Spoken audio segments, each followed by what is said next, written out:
Hi friends, இது உங்கள் மணப்பெண் சமையல். இன்றைக்கி மணப்பெண் சமையலில் பார்த்தீங்கன்னாக்கா எக் கோக்னட் சேமியா பிரியாணி பார்க்க போகிறோம். ஃப்ரெண்ட்ஸ், வாங்க சேனலுக்குள்ளே போகலாம். இன்னும் நம்ம மணப்பெண் சமையலை சப்ஸ்கிரைப் பண்ணாதவங்க வீடியோ கீழே இருக்க ரெட் கலர் சப்ஸ்கிரைப் பட்டனை ப்ரெஸ் பண்ணிவிட்டு பக்கத்தில் இருக்க பெல் ஐக்கானை ப்ரெஸ் பண்ணும்போது ஆல் செலக்ட் பண்ணி நீங்கள் ப்ரெஸ் பண்ணிங்கன்னா உங்களுக்கு மணப்பெண் அப்டேட்ஸ் கரெக்டாக வந்துடும். ஃப்ரெண்ட்ஸ், முதல்ல பார்த்தீங்கன்னா இட்லி பாத்திரத்தில் அடியில் பார்த்தீங்கன்னா மீன் மேக்கரை வந்து நம்ம வேக வச்சிடலாம். ஏன்னா நம்ம பிரியாணிக்கு மீன் மேக்கர் கண்டிப்பாக தேவைப்படும். ப்ளஸ் நடுக்கோத்து போட்டுட்டு ஈரமான காட்டன் கிளாத் போட்டு ஒரு பாக்கெட் சேமியாவை ஒரு கடாயில் போட்டுட்டு நீங்கள் என்ன பண்ண போகிறீங்கனாக்கா தண்ணி ஊற்றி கொஞ்ச நேரம், அதாவது ஒரு நிமிஷம் நீங்கள் அந்த தண்ணியில் இந்த சேமியாவை ஊற வச்சுட்டு அப்படியே இட்லி பாத்திரத்தில் போட்டு நீங்கள் வந்து ஆவி கட்டி எடுத்து வச்சுக்க போகிறீங்க. ஃப்ரெண்ட்ஸ், இப்படி பண்ணிங்கன்னா உங்கள் பிரியாணி வந்து ரொம்ப பலன்னு குழையாமல் வரும். ஆவி கட்டுற டைமிங் பார்த்தீங்கன்னாக்கா 2 நிமிஷம் தான். அதுக்கு மேலே வச்சிங்கன்னா உங்களுக்கு வந்து குழஞ்சிரும், இல்லைனா அடி பிடிச்சி கருகிடும். அதனால் 2 நிமிஷத்துக்கு மேலே நீங்கள் இந்த சேமியாவை ஆவி கட்டாதீங்க. ஃப்ரெண்ட்ஸ், இதுதான் பார்த்தீங்கன்னா முதல் டிப் இந்த சேமியா பிரியாணிக்கு.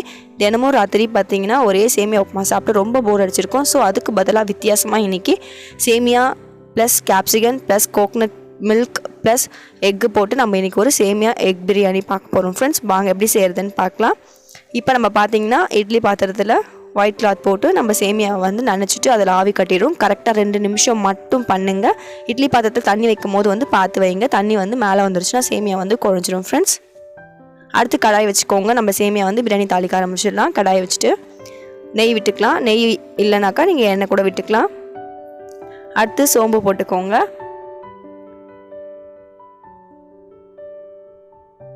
அடுத்து பட்டையில் ஸ்பைசஸ் எல்லாத்தையுமே ஆட் பண்ணிக்கோங்க. பிரியாணிக்கு என்னென்ன ஸ்பைசஸ் போடணுமோ எல்லா ஸ்பைசஸும் போட்டுருங்க. ஒரே ஒரு பெரிய ஆனியன் நான் நல்லா நீட்டு வாக்கில் கட் பண்ணி வச்சுருக்கேன், அதை நான் ஆட் பண்ணிக்கிறேன். பிரியாணிக்கு எப்படி நீங்கள் வெங்காயத்தை வந்து ஃப்ரை பண்ணணுமோ அதே மாதிரி நீங்கள் ஃப்ரை பண்ணிக்கோங்க. ஃப்ரெண்ட்ஸ், அடுத்து பார்த்தீங்கன்னா இஞ்சி பூண்டை வந்து நான் நசுக்கி போட்டிருக்கேன். நீங்கள் பேஸ்ட்டாக கூட ஆட் பண்ணிக்கலாம். ஃப்ரெண்ட்ஸ், இதையும் நல்லா வதக்கிடுங்க. இஞ்சி பூண்டு வாசனை நல்லா வருது. இப்போ 2 பச்சை மிளகாய் ஆட் பண்ணிக்கலாம். இஞ்சி பூண்டு போட்டுட்டு பச்சை மிளகாய் போட்டுட்டு அடுத்து கருவேப்பிலை ஆட் பண்ணிக்கோங்க. அடுத்து ஒரே ஒரு பழமான தக்காளி நீட்டு வாக்கில் ஆட் பண்ணிக்கோங்க. ஃப்ரெண்ட்ஸ்,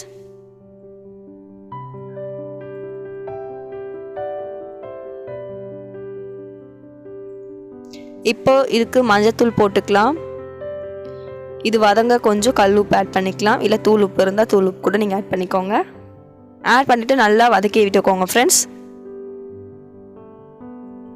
இஞ்சி பூண்டு இடித்து போட்டிருக்கிறதுனால நமக்கு ஏகப்பட்ட வாசனை வருது. அதுக்குள்ளே பார்த்தீங்கன்னா புதினாவை நான் நல்லா வாஷ் பண்ணிவிட்டு ஒரு கைப்பிடி அளவு இதில் நான் ஆட் பண்ணிக்கிறேன். எண்ணெயிலே ஆட் பண்ணிவிட்டு அது சுருங்கும் போது பார்த்திங்கன்னா இன்னும் வந்து உங்களுக்கு வாசனை அப்படியே சூப்பராக வரும். எண்ணெயில் வந்து புதினா சுருங்கும் போது.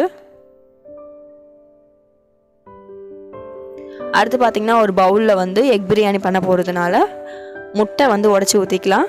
நான் வந்து 4 முட்டை எடுக்கிறேன்.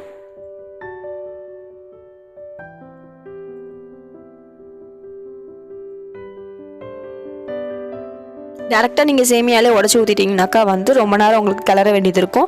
நீங்கள் கிளறிட்டே இருந்தீங்கன்னா உங்களுக்கு சேமியா பார்த்தீங்கன்னா குழஞ்சிரும். ஸோ இப்போ நான் பண்ண போகிற மாதிரி நீங்கள் வந்து செஞ்சு நீங்கள் சேமியாவில் ஆட் பண்ணிங்கன்னா உங்களுக்கு வந்து எக்கு வந்து சாப்பிட்ட மாதிரி ஃபீலும் இருக்கும். ப்ளஸ் உங்கள் சேமியா வந்து குழையாமல் இருக்கும். ஃப்ரெண்ட்ஸ், அதுக்காக தனியாக வந்து முட்டையை உடச்சி ஊற்றிட்டு அதில் கொஞ்சமாக வந்து பெப்பர் ஆட் பண்ணிவிட்டு இதுக்கேற்ற மாதிரி லைட்டாக உப்பு போட்டு நல்லா பீட் பண்ணிக்கோங்க. அதுக்குள்ளே பார்த்திங்கன்னா நம்ம சேமியா பாருங்கள் எவ்வளோ அழகாக வந்து நமக்கு இடியாப்பம் மாதிரி கிடச்சிருக்கு. இதில் பார்த்திங்கன்னா தண்ணி இருக்குது. இதை டக்குன்னு எடுத்து ஆற வச்சுருங்க நல்லா பலன்னு, இல்லைனா வந்து எல்லாம் ஒட்டிக்கும். இப்போ வந்து கேப்சிகன் நம்மளோட இதில் வந்து ஆட் பண்ணிக்கலாம். உங்களுக்கு கேப்சிகன் வேண்டாம்னா நீங்கள் வந்து அவாய்ட் பண்ணிக்கலாம். ஃப்ரெண்ட்ஸ், அதுக்குள்ளே பார்த்திங்கன்னா சேமியா கூட கீழே வந்து மீல் மேக்கரும் நல்லா வெந்திருக்கும். அதை நல்லா புழிஞ்சிட்டு நம்மளோட பிரியாணி மசாலாவோடு ஆட் பண்ணிக்கோங்க. அந்த மசாலாவோட நீங்கள் இந்த மீன் மேக்கர் ஆட் பண்ணிங்கன்னா உங்களுக்கு ரொம்ப டேஸ்ட்டாக கிடைக்கும். மீன் மேக்கர் டேஸ்ட்டும் பார்த்திங்கன்னா நல்லா மசாலாவோட ஊறி நல்ல டேஸ்ட் இருக்கும். ஃப்ரெண்ட்ஸ், இப்போ மசாலாஸ் ஆட் பண்ணிடலாம். 1/2 ஸ்பூன் அளவுக்கு கரம் மசாலா ஆட் பண்ணிக்கோங்க. அடுத்து 1 ஸ்பூன் அளவுக்கு தனியாத்தூள், 1 ஸ்பூன் அளவுக்கு ரெட் சில்லி பவுடர் ஆட் பண்ணிவிட்டு நல்லா மிக்ஸ் பண்ணிவிடுங்க.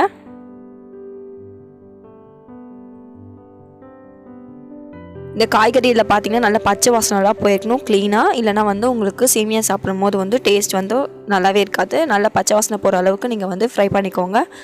இப்போ பார்த்திங்கன்னா நான் வந்து ஒரு 1/4 கப் அளவுக்கு தேங்காய் பால் ஆட் பண்ணிக்கிறேன். தேங்காய் பால் நிறையெல்லாம் ஆட் பண்ணவே கூடாது, அப்புறம் உங்கள் மசாலா இருக்க காரம் எல்லாத்தையும் அடைக்கிடும். ஸோ 1/4 கப் போதும் சேமியாவுக்கு. ஃப்ரெண்ட்ஸ், நீங்கள் அதுக்குள்ளே என்ன பண்ண போகிறீங்கன்னா, நம்ம ரெசிபி ரெடி ஆகிறதுக்குள்ளே யூடியூப்பில் மணப்பெண் சமையலை நீங்கள் சர்ச் பண்ணும்போது உங்களுக்கு ஃபேவரட்டான வீடியோஸை நீங்கள் செலக்ட் பண்ணி பார்க்கும்போது மறக்காமல் சப்ஸ்கிரைப் பண்ணிவிடுங்க. சப்ஸ்கிரைப் ஒரு தடவை பண்ணால் போதும். அடுத்து நீங்கள் மறக்காமல் லைக் பண்ண போகிறீங்க. லைக் பண்ண பிறகு ஆடட் லைக்குன்னு உங்களுக்கு வீடியோஸ் கீழே கொடுத்துரும்.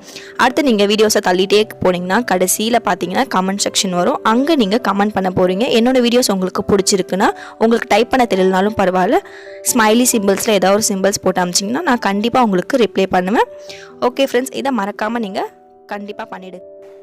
ஃப்ரெண்ட்ஸ், இப்போ பார்த்தீங்கன்னா எல்லாம் ரெடி ஆகிடுச்சு. இப்போ பக்கத்தில் தோசைக்கல் நம்ம ஹீட் பண்ணி வச்சுருந்தோம் இல்லையா, அதில் வந்து நம்ம ஆம்லேட் போட்டுக்கலாம். நம்ம அடித்து வச்சுருக்க முட்டையை வந்து அப்படியே ஆம்லேட் மாதிரி நல்லா ஒரு சிம்மில் வச்சு போடுங்க. அப்போ தான் நல்லா உள்ளெல்லாம் வெந்து உங்களுக்கு கரெக்டாக இருக்கும். இப்போ நல்லா வேகட்டும். இது இப்போ நம்ம சேமியா வந்து நல்லா ஆற வச்சு வச்சுருக்கோம் பலன்னு. அதை வந்து இதில் ஆட் பண்ணிக்கோங்க. நம்ம ஆம்லேட்டை வந்து திருப்பி போட்டுடலாம். ஃப்ரெண்ட்ஸ், இப்போது அடுப்பை ஆஃப் பண்ணிவிட்டு திருப்பி போட்டுக்கோங்க. அதுக்கப்புறம் நமக்கு வந்து அதில் இருக்க ஹீட்டே போதும் வேகிறதுக்கு.